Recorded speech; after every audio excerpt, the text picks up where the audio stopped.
Chapter 3. Just Indignation of a Hairdresser by Victor Hugo from the book Les Misérables. The worthy hairdresser who had chased from his shop the two little fellows to whom Gavroche had opened the paternal interior of the elephant was at that moment in his shop, engaged in shaving an old soldier of the Legion who had served under the Empire.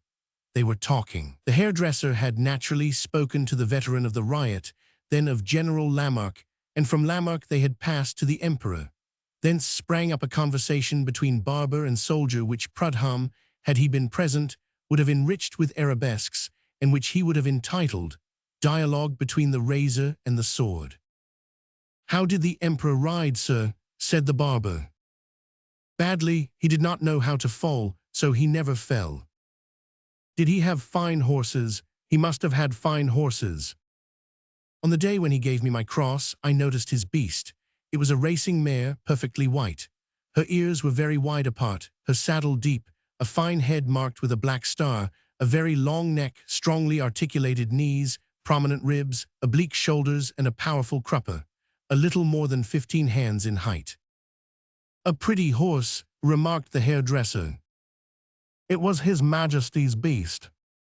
The hairdresser felt that after this observation a short silence would be fitting, so he conformed himself to it and then went on.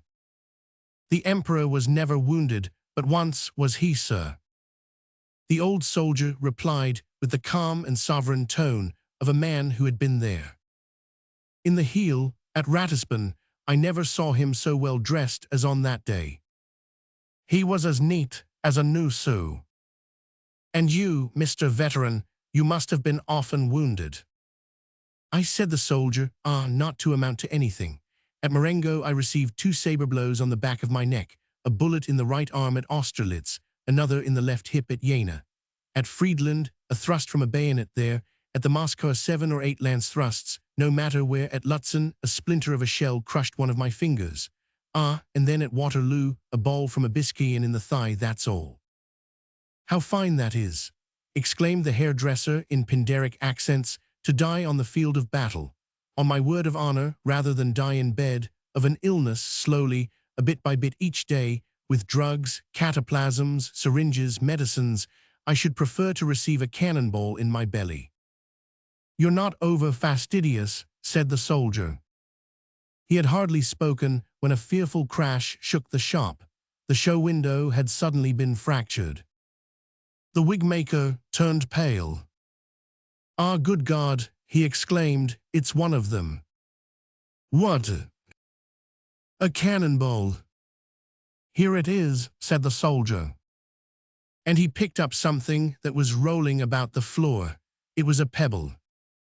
The hairdresser ran to the broken window and beheld Gavroche fleeing at the full speed towards the Marché Saint-Jean. As he passed the hairdresser's shop, Gavroche, who had the 2 brats still in his mind, had not been able to resist the impulse to say good day to him and had flung a stone through his panes. "You see," shrieked the hairdresser, who from white had turned blue, "that fellow returns and does mischief for the pure pleasure of it. What has anyone done to that gamin?"